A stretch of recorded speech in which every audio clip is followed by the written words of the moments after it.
welcome everyone. This week's BC Wine Weekly. Obviously, we're incredibly excited to have on Dr. Julie Rosenberg. Very accomplished, and we'll get into her bio a little bit. Just a couple things before we get started. Our next 2 weeks, we have next week, we're going to be doing it on digital marketing and strategy with Connor Galloway.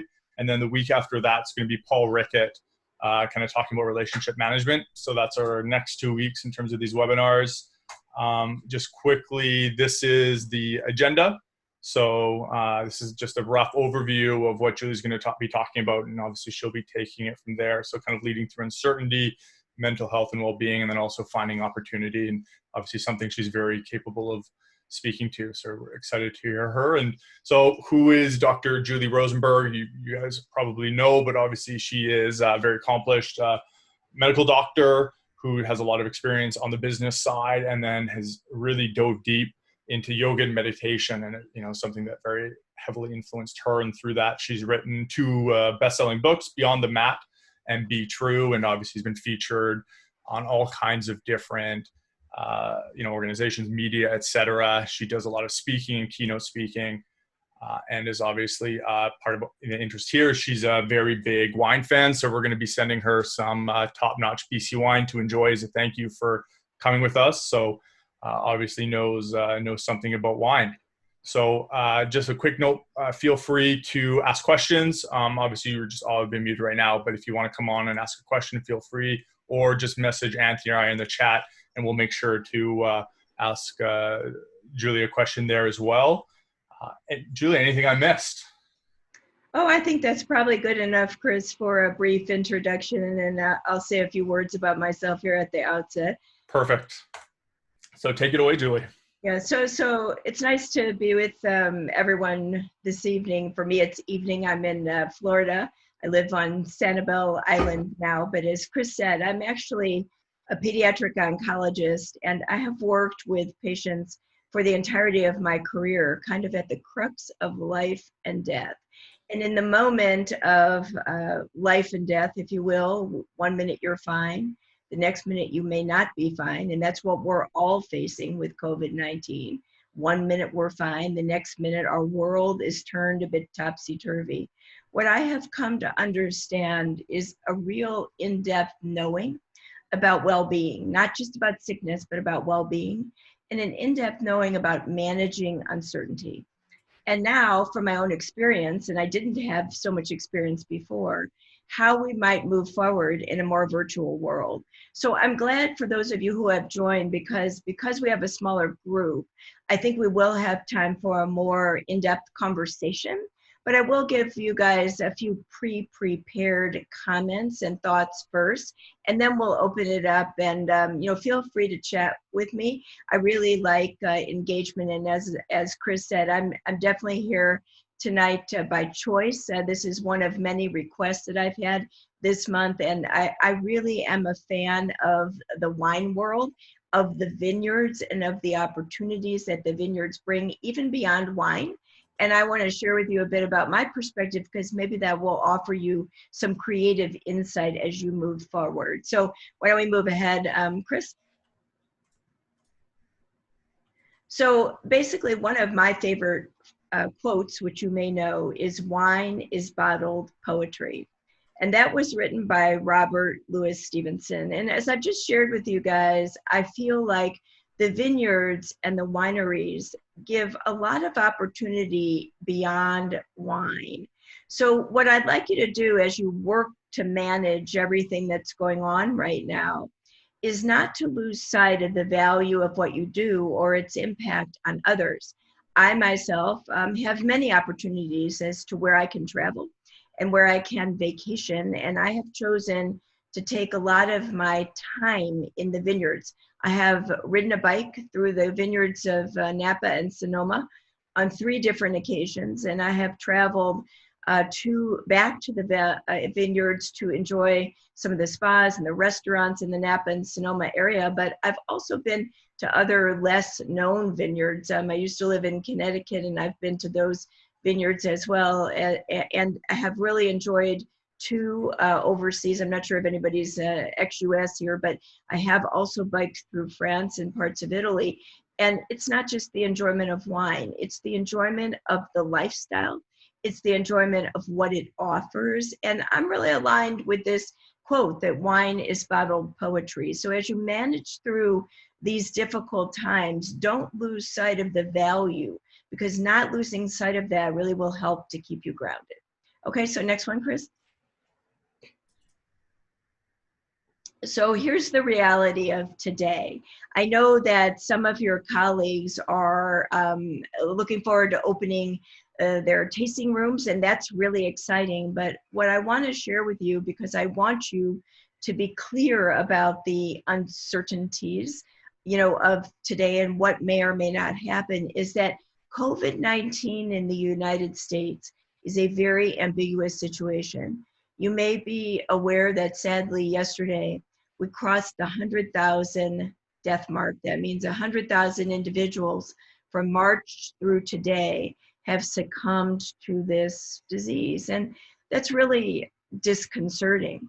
Nothing has changed in a major way in the US, with the exception of we have more recognition and we're doing more to prevent the spread of disease, at least some of us. So we're enhancing hygiene, people are wearing masks in public, we're embarking on more social distancing, but what we really need is rigorous programs of mass testing, of contact tracing, and what we also need is for everyone to really ascribe to these types of situations, and that's not happening. You may have seen the news on Memorial Day weekend.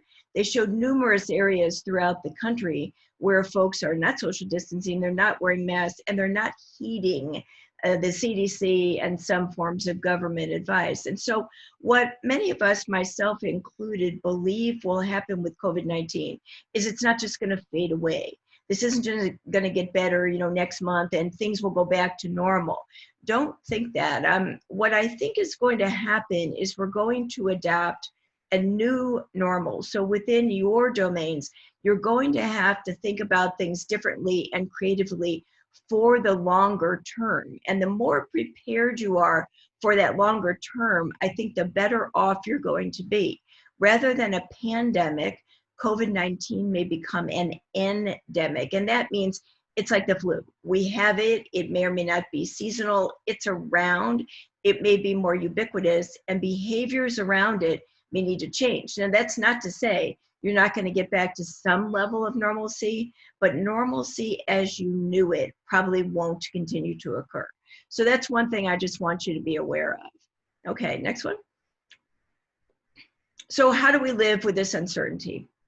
Well, I've learned a lot myself through the practices of yoga, mindfulness, and meditation. And one thing I know during uncertainty that happens is we get very stressed and we get very anxious. And we start thinking like, oh my God, what am I gonna do? What's gonna happen next? I'm losing money. My tasting rooms are closed. I don't know what's going on. I've got all this stuff happening. I'm not gonna have any customers, and oh my God, the industry is gonna be defunct. When we think like that, it really is a self-fulfilling prophecy and our problems get worse. So what I'd encourage you to do actually is to slow down. Try to slow your thinking down. You can do that through breathing practices and meditations. I often pause if I find myself getting anxious. So I'll pause like this. And I will just try to be still. I'll put my feet on the ground. The ground is supportive of all of us. I might feel the back of my chair and inhale deeply through my nose. You can try this while you're listening in, through my nose, inhaling through the belly, up into the chest. You may want to hold that breath and then gently let it go through pursed lips. And I have to tell you, I have been a corporate executive through 3 major and rigorous pharma companies, and have just recently transitioned with my move to Florida to being a consultant. But as an executive, the room often gets contentious. And when the room gets contentious, I can promise you, I drop into these practices and no one knows except me, because I'm one of the people in the room who's not reacting. And so I think that would be a goal for all of us. How do we not react? How do we control our anxiety? And this will also help us manage stress and uncertainty. The next thing is we can brood about the past, we can worry about the future, or we can try to be present. So right now, we all have what is. Whatever is going on in your independent and collective situations, we've got it. And we need to try to be present with the circumstance. And I always say, because in the world of 1 minute you're fine, the next minute you're not, that next moment may not come. Try to be present. Try to enjoy what you have. And when you lose sight of it, come back to what you actually do have. Even in your business and your personal situation now, you may have lost a number of things, and certainly most of us, myself included, we've lost money in this transition. You know, we may be isolated in some ways from our peers. We may be working at home and either like it or not like it. You know, so many things are going on. But the bottom line is, can you be present to this circumstance, and can you accept it, and can you find even the tiniest amount of joy in the current circumstance? And then focus on your resilience, because you really don't want to be in a difficult circumstance all the time. And part of getting out of difficulty is being resilient. It's being up for the task. It's being optimistic, being cautiously optimistic, thoughtfully optimistic. So you don't want to be overly optimistic, because, you know, times have changed. It's a difficult situation, but cautiously optimistic is a good way to be, because optimism leads to hope. And we have to have hope for situations to be able to change. So the last thing I just want to talk about with the uncertainty situation is kind of what we're doing today, and kind of what, you know, Chris and others have aligned for all of you. Stay connected and bring in folks that, you know, value what you do and that maybe can offer their expertise. You know, we're all in this together, but don't isolate yourself totally. It's not ideal being in our online world, but you know what? It's better than not being in a world connected to others. And make it work and get more facile in the online world, because I think these virtual activities, they're not going to go away. And even for you guys, Chris was telling me before about the tasting rooms opening and the like, even if you all are going back to some level of normalcy in your businesses, the bottom line is it won't be 100%. And how can you get a value add from the situation that you're in now? In other words, if you're doing virtual activities, how can you get some value out of those that might help sustain you and help you recover for a longer term? So a few notes about uncertainty there. And next one.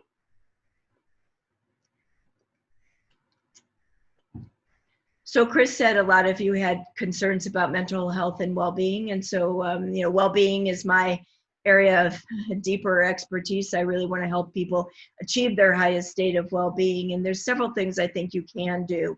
They might seem intuitive, but they're not, because not everyone does them. So I always feel a need to sort of help reset. First of all, I would strongly advise that you set a limit on how much media consumption you have. While it is important to know what's going on, it's not important to know what's going on all throughout the day, every day. The media is rife with misinformation.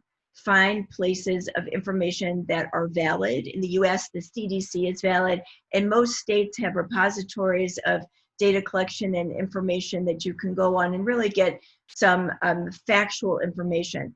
Especially in the US now, we've got a political landscape, political environment, and there's a lot going on that's not related to the task at hand, which is really staying healthy and recovery. So I'd encourage you to be knowledgeable, but not overly knowledgeable, and don't feed in to the media. The next thing is you got to take care of yourself. That's the usual stuff about staying active, getting enough sleep and rest, avoiding excessive amounts of caffeine and alcohol, and really eating healthy. For those of you who are on the West Coast, I think you probably do that better in general than many on the East Coast do. But nevertheless, I think at times of stress and uncertainty, we all fall into bad habits. This will help you. This composite of things supporting your well-being will help you to think more clearly, to keep you more mentally alert, to keep you more energized, and keep you feeling better during the time of recovery. The other thing is we tend to kind of hide our feelings about these incidents and situations. And, you know, I've found a lot of this very disturbing, and I'm no different than you. You know, I might keep it to myself, but I do find, and others find, that talking about it really is a good forum to help you level set and know that your experience is shared. Because I think in the sharing of feelings and the sharing of experience, we have a connectedness that is very supportive and grounding to all of us. And then also turn your conversations away from what's bad or away from COVID-19 and the devastation that it may have occurred and potentially will occur. We got to think about other things, and our lives, will go on. They just may be different. Find things in your life that give you joy and opportunity, that you like to do, that turn you on, that make you happy, and maybe think about sharing those with your friends rather than the bad things of the day, which we are inclined to share.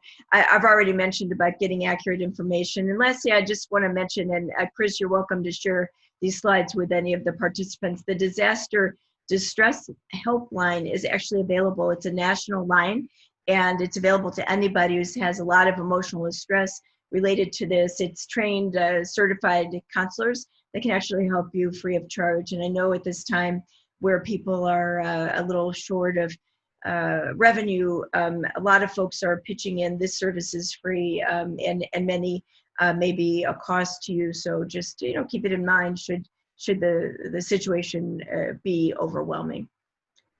Okay, a few more slides just to share with you. So what about the business considerations? Well, first and foremost, so I'm in the business of medicine. I don't see patients one-on-one. I do population-based medicine, education, and drug development. So I develop new drugs for people with cancer, and basically I have to run a business. So the pharmaceutical business, like the wine business and every other business, is a business. I have to manage tons of money. So I know that you all do as well. So I think the shared experience here is that no country, no company, no team, and no individual leader is immune from this impact. I think that everyone on some level is suffering in some way. Many seriously financially, some, many have applied for unemployment. There are other things going on, people's health is impacted, they've lost loved ones, et cetera, but everybody is impacted, so you're not alone. And that lack of isolation is important. So what we can do, I think, in any industry is scenario thinking. We need to sense the capabilities of ourselves and those in our organization to really step up to the plate and what I call switch change, to change direction kind of on a dime, and to be able to focus on creative solutions. And if you do that independently and together, what it will do is strengthen your courage and conviction to move successfully through these times. So you always want to be thinking about what you might be able to shift to. And I think you want to recognize that it's not going back to the old way. So can you integrate some new things and then maybe bring back some of the old things that were working for you as you were able to? So a new model may be necessary for many, if not most of us. Next one, Chris. So what about the wine industry? Well, I've told you first and foremost that I'm a person that's not in the wine industry, but I really appreciate it and I really like it. I've been to, as I said, a number of vineyards, some of my favorites, and forgive me if you're not part of those, but just ones that were very memorable for me were Domaine Chandon, the A2 winery I really liked, the Lyric winery, Buena Vista I really enjoyed. So these places, I haven't been there for 5 or 6 years, and I started going almost 20 years ago. And I'm telling you things that have stuck with me as important to me in my life and my family's life, for many years. So I'm not the only one that thinks like this, who's not in your industry. And I don't live on the West Coast, but I'm hoping to come back. And I think others are as well. So think about the fact that you've got folks that are in your corner that like what you do, value what you do, and it's part of their lives and it's important. So you need to really identify what are the most salient uncertainties, not just for the industry, but for you as an individual or as a winery. If your health, your personal health is in jeopardy right now, whether that's your mental or physical health, that is your main uncertainty that I would suggest you deal with. You cannot do anything else until that situation is stabilized. But then in terms of your winery, I would suggest that, like many of us, you envision different futures, not brood about or worry about what the future is going to be like, but what could it be like, and what might you be able to work on to have a better future? Seek diverse perspectives. I think all of you may have different perspectives. I think it's great that you're doing these types of forums and that you're connected, but you can also learn from each other, and you might even be able to learn something from someone like me who's on the outside looking in, or others like me on the outside looking in, but highly respectful and highly interested in the industry. So then you need to incorporate various scenarios into your decision making to make final decisions, and you need to think about what are the implications of the decisions you make. For example, if your colleagues, and I'm not saying any of this will happen, I'm just giving you an example that comes to mind. If your colleagues who are in the process of opening their tasting rooms right now, if COVID-19 should resurge in your area and they have to close it, have they abandoned the virtual world? Have they abandoned other opportunities to maybe ship wine or sell wine? Have they abandoned other thinking where maybe they could share the fare, if you will, and have partnerships with other groups? You know, I don't know what you all do, but my point is you need to look at all the different implications so that you don't get set on one thing and you don't try too hard to go back to what was working for you before, because while it may work again, it may not work fully again. And lastly, whatever these choices are you make, you got to monitor them carefully, because again, they could change. And that's the nature of uncertainty, being ready for the change, successfully managing what might be next. So next one, Chris. In terms of creativity and innovation, here, the wine survey. I think many of you probably have seen this. We can come back to it, but I looked at this because I just wanted to see myself the impact. And basically, it looks like most wineries, just looking at this, you know, many of them, more than 10% answered this Wine America survey. And 15% of wineries looked like they stopped production, but most slowed down. And the financial loss due to COVID-19 appeared to be around $40 million. So people experienced dramatic decreases in visitors, and they still expect decreases going on. So from my perspective, I do think you will have decreased visitors to the wineries, but that doesn't mean you have to have decreased engagement totally. It means that people live may not be able to get to your wineries. So if that is true, and I hope, by the way, I hope it's not totally true, because I'd love to go out there and get back on a bicycle, but you know, it may be true. So we have to accept the potential truth. So if you don't get so many live customers, what can you do next? So a few thoughts that came to my mind, if you'll go to the next one, are creativity and innovation. And you may already be doing this, but what can you do to make things easier? Well, if folks live in your region, anywhere in your region, you know, they may want to get out and take a drive, even, and maybe there's something you can do to entice them to come to your winery. Maybe there are educational forums that can be safely done. Maybe there are tours that can be safely done. Maybe you can offer curbside winery pickup. One thing I think is really important, and this actually drives decision-making of many consumers, is reduced or free shipping. People hate to pay shipping costs. They do anything they can not to pay shipping. And again, I don't necessarily need to tell you this, but if you can slightly discount your wine, and if you can offer free shipping, and if you can, you know, maybe have wine club, you may already have this, but specials through the club, direct to consumer or direct to business promotions. And you know what, you can do outreach and ask for help. Then I looked into virtual wine tastings myself, just to get a sense as to how many people might be doing this. And I found that maybe, and I might be wrong because this is a statistic I found in some journal, but maybe 25% of wineries are hosting these virtual tastings. I would probably personally be very interested in that. And my wine-loving friends might be interested in that too. And why? We can't go to the winery. We may not be able to go to fine dining and have a sommelier educate us.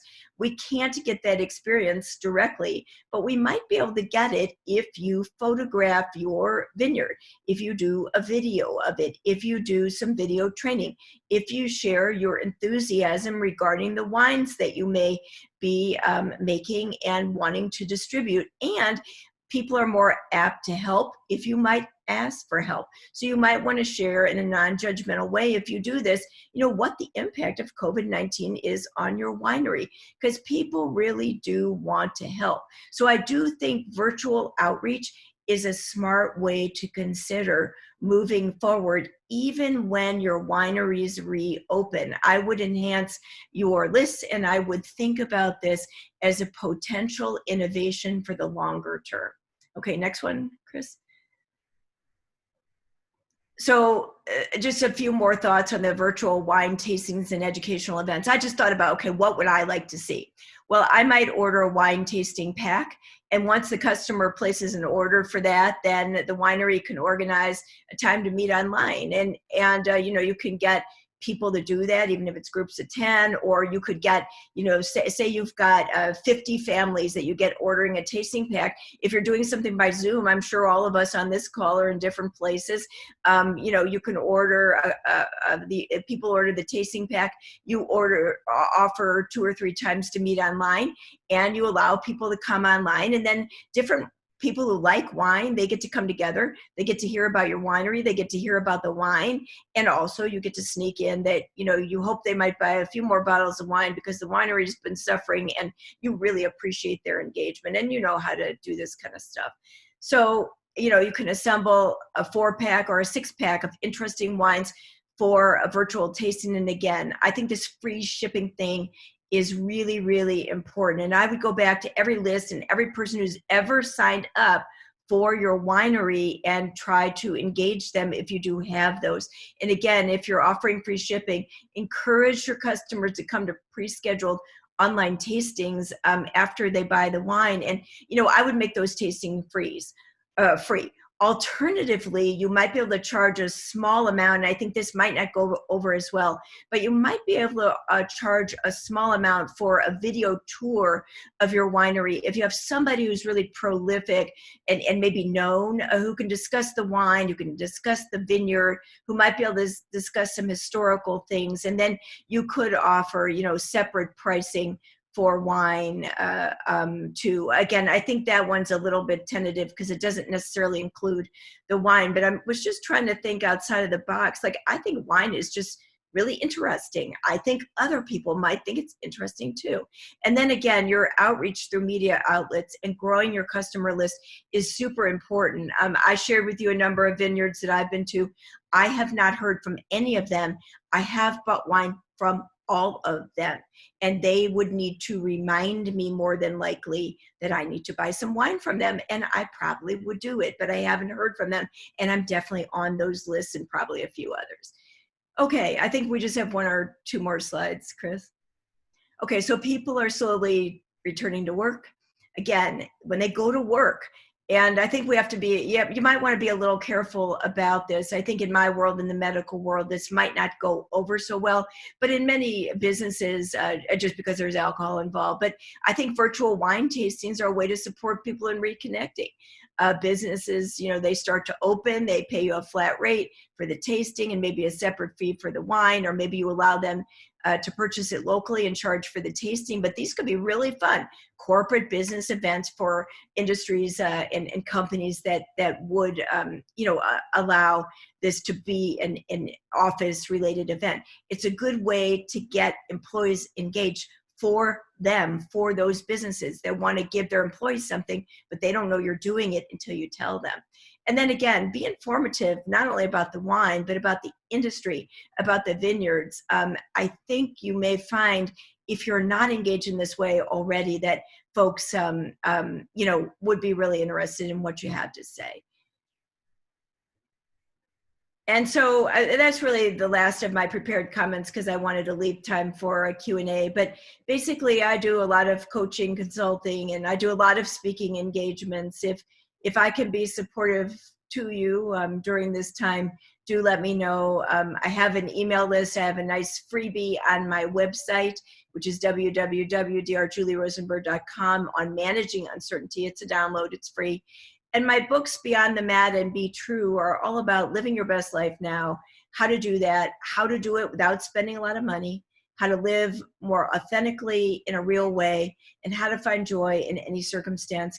They are readily available on Amazon, and we keep everything as inexpensive as possible because my goal is to reach a lot of people and to be of service. So that is, what I've tried to do with the books and what I've tried to do with this discussion. So with that, I'm happy, Chris, for you to open the mics and answer any questions or have any dialogue that folks would like to have about what I've said or what I haven't said.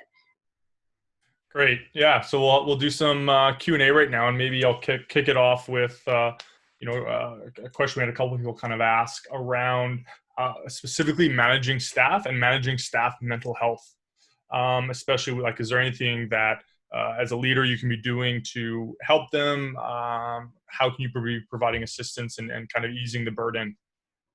Well, I don't know what's going on, Chris, with folks' ability to pay their staff, but I think from a financial standpoint, everybody's worried about their job and job security.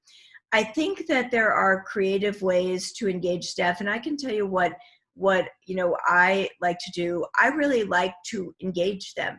In other words, if you have an open forum, if you're a leader, if you have an open forum and have a dialogue with your folks that work with you or for you, and can actually invite them to participate in solutions to difficult situations, you may find that they have more insight and orientation than you know. If you do think your situation is going to move forward, and you can move forward and retain as many staff as possible, many people are actually willing to take a short-term pay cut for a longer-term payoff. So if the finances are really a challenge, then you may want to discuss this with them collectively and individually. In other words, like across the board, we need a 25 or 50% pay cut for X period of time.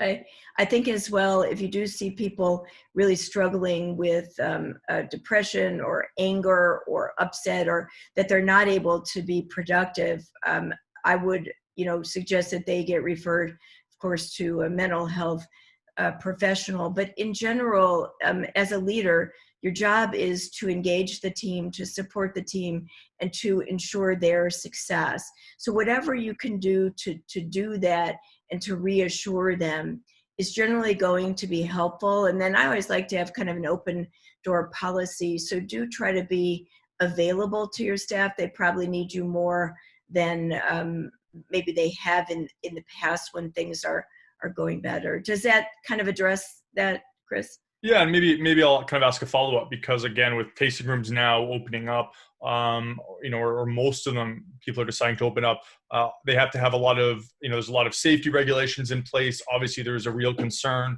and a lot of staff typically that are working these tasting rooms are a little bit older as well, so they're more at risk. So you're in this, unknown scenario. You're having to manage staff in an uncomfortable environment where obviously everyone's concerned about their own health, concerned about people coming in. You have all these new regulations and everything you have to follow, plus all the uncertainty as well that you've talked about. So I don't know if there's anything on that you'd elaborate. Yeah, well, first and foremost, I do think that with the COVID-19, one thing that I'm clear on is that outdoor venues in general are safer. If you think about it, and some wineries may be doing this, I understand that most tasting rooms are kind of enclosed, but not all. In general, being in a closed space is more problematic for virus transmission than in open space. That being said, if you're not going to move your tasting environment to a more open area, if people do wear masks, and you want to wear a mask that actually fits you, and ideally more of a medical mask, a 3-ply mask, but it's not going to protect you 100%, from COVID-19. It really protects others. You may want to wear gloves in the tasting room, and I would encourage, of course, social distancing there, which I think you're being requested to do. You may want to have signage on the doors, of course, and just make sure that when people come in, Ideally, they may be wearing a mask when they come in, and of course, they need to remove their mask for the tasting. But the masks are protective to others, and I do think you can reassure folks who are otherwise in relatively good health that following these guidelines is for your benefit and the benefit of your clients. And there's an expectation that everyone will do this. Honestly, if you see people coming in that do not ascribe to these rules and regulations, I would either suggest first that they do that, or secondly, that they exit the tasting room and serve them in a different way, if at all. Okay, so I think you're generally safe. If you've moved your tasting room outdoors, it may even be better, but it may not be possible. So follow the rules and regulations. Signage on the door is a good thing. And, in many of my local businesses, my areas, and when I go to meetings, I am asking people, to wear masks in the community areas, and then, take them off if they're eating or speaking or what have you in an area where there needs to be some dialogue, but continue with the social distancing. And I think you'll get, in that case, I think you will get more comfortable with the new normal. And I think, I don't know how old the older individuals are, but if they're not very infirm, generally, I think this is safe. And wash your hands many times during the day. And if you wear gloves and you touch things that might be contaminated, if you're inclined to touch your face, change your gloves. I think having that PPE is, it's really important. That's great. And one other question that we beforehand, just around kind of anything that you can do managing staff who are working primarily remotely. You may be seeing them maybe once a week, if that, but people who are, obviously there's a lot of people just struggling, being so isolated. They can't see anyone. They're stuck at home, just having to work at a computer. Is there anything you see that we could be doing to help our staffs and our employees who are in that position, feeling isolated, maybe feeling stressed, but we can't really see them, it's difficult? Yeah, I think that you might want to think about, first of all, I don't know what everyone's, total situation is. In other words, do they have a family? Are they living by themselves or whatever? But I think you should encourage people to take breaks throughout the day and make sure they take care of themselves in the ways that we've discussed. It's really important. And I promise you, if you have somebody working an 8-hour day and half an hour of that 8-hour day, they go out and they take a walk in nature and they breathe, their productivity is going to be as good as if they sat at the desk for a full 8 hours. That's one thing. Encourage breaks throughout the day and encourage a way of working that fosters, their own state of well-being. So that includes, taking breaks for meals, not eating at the computer. That includes, taking breaks for exercise and to be outdoors. It includes connecting with others. The other thing is, if you have a time, if you're having, like, say, a 1-hour meeting a week, think about whether that could be 2 30-minute meetings a week, because I do think this opportunity of being connected is important. So rather than seeing them once a week and communicating only by email, maybe think about if a twice a week situation is possible. And then if you're able to, and I know this isn't the funnest time of our lives, but try to do something maybe that might be fun for them in some way that's online, whatever that might be, whether it's just a chatting forum, you have something and maybe people are drinking a glass of wine or who knows what, but you might want to have a forum where folks can be a little more relaxed toward the end of a day or something like this, and allow them just to communicate. So you mentioned staying connected with your peers and people who are outside of our bubble at the moment. What are some creative ways to do that?